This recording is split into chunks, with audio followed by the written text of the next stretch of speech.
Starting with one of the best opening sequences in modern horror movie history, the tone is set. Oh my god, this is going to be really, really good. Holy shit, who is behind this absolute catastrophe where so many people were sliced to death by a wire? Who could possibly have thought of such a thing? Who could be behind this? The mystery. I must know this mystery. I must solve this mystery before someone else's history goes ship tails. Woohoo! But then the film just sinks further and further and further and further until it reaches the ocean floor and then submerges under the ocean floor, because my goddamn goodness, after that opening sequence, holy shit, this movie drops off a goddamn cliff into the goddamn ocean and quickly drowns, and yet somehow just keeps limping along like a goddamn lamprey eel with no purpose to live. I'm John Rant with the retro review of Ghost Ship from 2002 from director Steve Beck, who only directed one other movie. 2001's remake of 13 Ghosts with F. Murray Abraham. I retro reviewed 13 Ghosts. You can check that out. And yeah, Ghost Ship. Tremendous opening sequence. Really, goddamn great. They should have put as much effort into the rest of the movie as they put into that. It's like the opening sequence was directed by a completely different person and taken from a completely different movie, because the rest of it, goodness goddamn me, this movie is shit.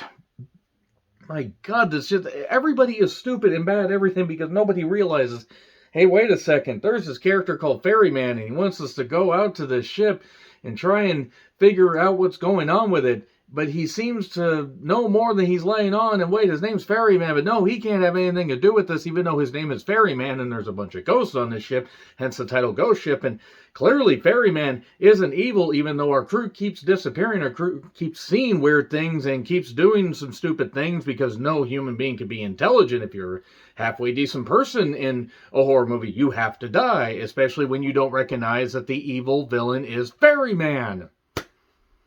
Anyway, this is written by two different people. Yeah, two different people wrote Ghost Ship.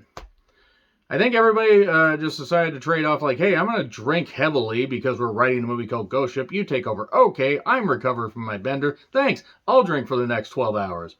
So yeah, Mark Hanlon, who did Buddy Boy, and that's really all that he did. He didn't do a whole lot, but John Pogue, who did U.S. Marshals, The Skulls 1 through 3. Yes, they actually did 3 Skulls movies. I don't know why. The first one wasn't that good. Rollerball, a remake of Rollerball, and The Quiet Ones. I remember The Quiet Ones. It had a great concept, and it was shit. Steve Beck has not directed another movie since this, which is weird because 13 Ghosts I don't think was exactly a critical success. By not a critical success, I mean it was pretty much reviled, but it made enough money and didn't cost all that much, and Ghost Ship was about the same. Ghost Ship cost about $20 million, and even with the advertising, still made nearly $70 million worldwide. So I would imagine that Dark Castle Entertainment and Warner Bros. Probably were like, hey, we hit on a new IP. It wasn't wildly successful, but we made our money back. Gabriel Byrne was in this. The man who took his last name literally when he was in Hereditary. If you've seen it, you get it. If you haven't, sorry. The movie's been out for 5 years. Juliana Margulies, who I don't care if she's in her 30s or near 60, I would, and you would too. Ron Eldard, who plays Dodge, the Piccolo defense. The Ferryman, played by Desmond Harrington, and then Isaiah Washington is also in this. Fucking Carl Urban is in this. Also Emily Browning. If that name sounds familiar but you can't quite place, Lemony Snicket's A Series of Unfortunate Events, that movie. Also, she was the blonde in Sucker Punch. She was also in Pompeii. Emily Browning likes to curse movies. First, she was a ghostly girl that had caused the destruction of this goddamn ship. Actually, she didn't, but she was the only survivor for a bit, so there you go. And then she brought down an entire goddamn city and civilization. Good job, Emily Browning. What will you do next? Take down a goddamn planet? Are you Galactus? Possibly. Let's stop accusing people here, and let's just talk about that opening sequence where it's all, you know, old and everything, the old Warner Bros. Style, the old music, the fact that the color filter, the camera filter, they made it seem like an old-timey movie from the 60s. It was in 1962. And great shit. Great shit. You know, everybody was partying. There was this incredibly gorgeous Italian woman playing the singer. I don't remember her name. I didn't write down the name. I wouldn't have been able to pronounce. I do remember looking at it and like, I can't pronounce this. But good God, she was beautiful. Good God. Look at her. Look at her.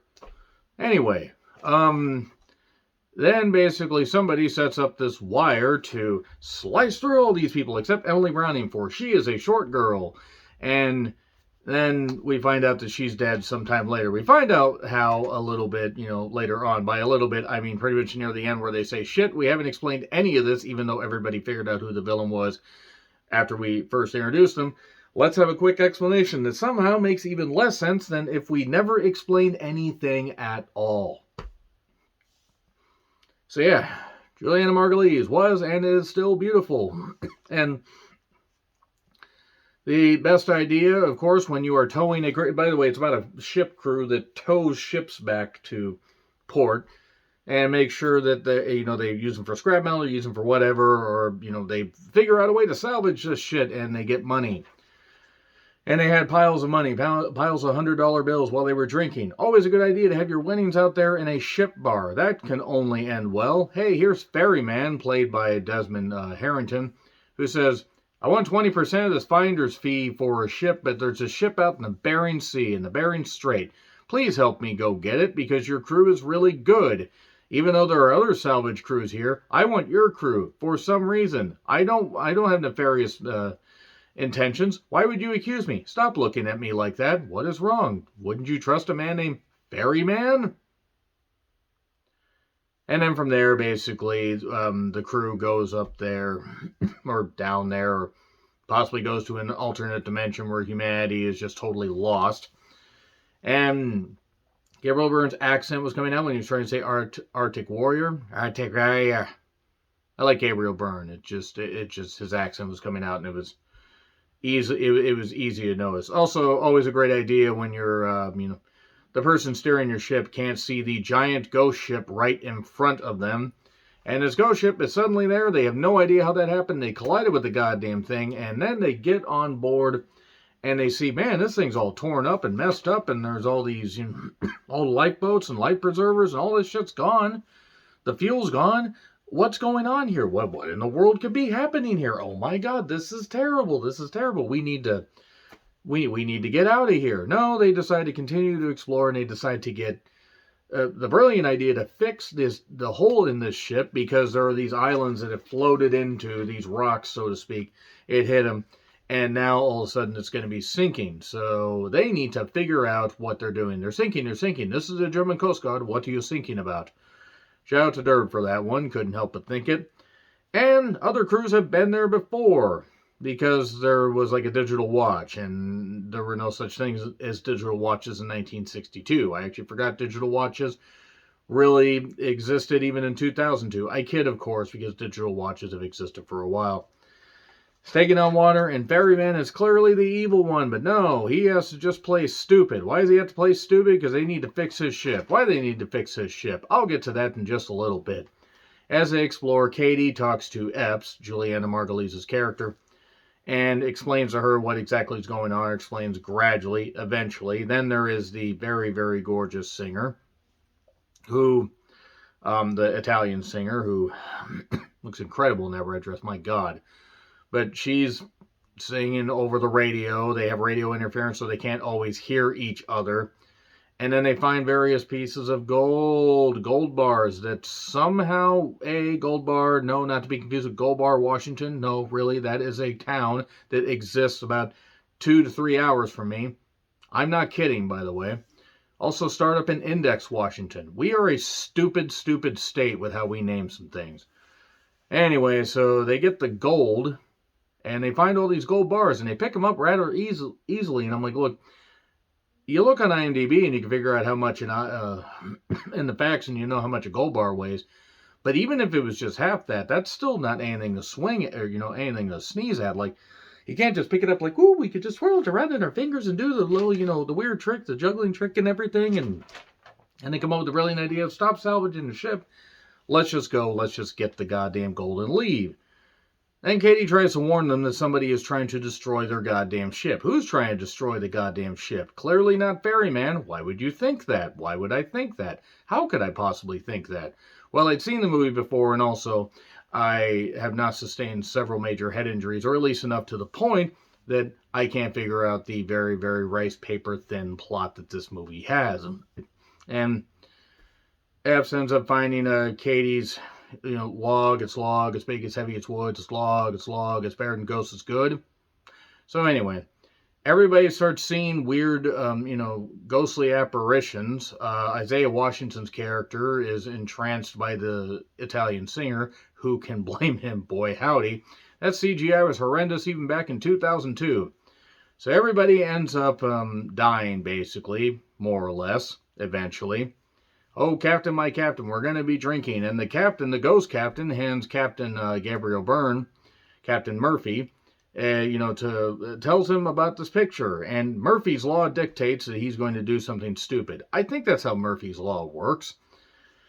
And Katie finally reveals he doesn't want me to talk to you. Like, he needs a whole bunch of souls or whatever, and he collects enough souls, we will be freed. We will be taken somewhere. Take me there. I want to go there. It's the song from the Rugrats that Blackstreet and Maya sung. God, I can't believe I remember that.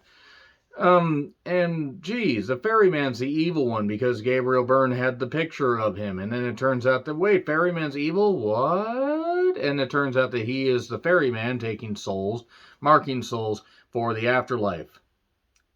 Big fucking shock right there. And then it comes down to Epps and Ferryman. And basically she decides to blow up the goddamn ship because that frees all the souls. And then she gets rescued. Despite flowing in this debris, she gets rescued. And somehow, as she's getting loaded in the ambulance, this crew has all these gold boxes that were taken from this other ship, that were brought aboard this ship, and then this band of mercenaries poisoned everybody, by the way, and cut everybody with the wire. And then the Italian singer was the mastermind behind it. Oh, no, wait. No, Masterminds had Patrick Stewart in it. I should watch that at some point. But no, it was Ferryman, and he killed the Italian singer. I don't know why he would do that. Anyway. Never mind about that, but no, Epps is upset. No! And then we go to, we fade to black. We fade to black, and that's all I have to say about that. This movie was shit. Ghost Ship was shit. It had such a tremendous opening, and there was so much promise. Even the little bit with the crew rescuing that, whatever ship that was, there was a little bit of promise, and then it evaporated and sunk to the bottom of the goddamn ocean. Jesus Christ.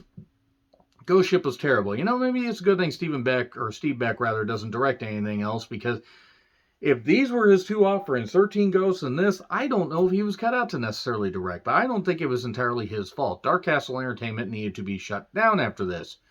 In fact, I don't think they're still going, so maybe movies like this contributed to it despite making millions. So agree, disagree what I said, like, share, subscribe, Twitter handle in the description. I'm John Retlin. I'll see you soon.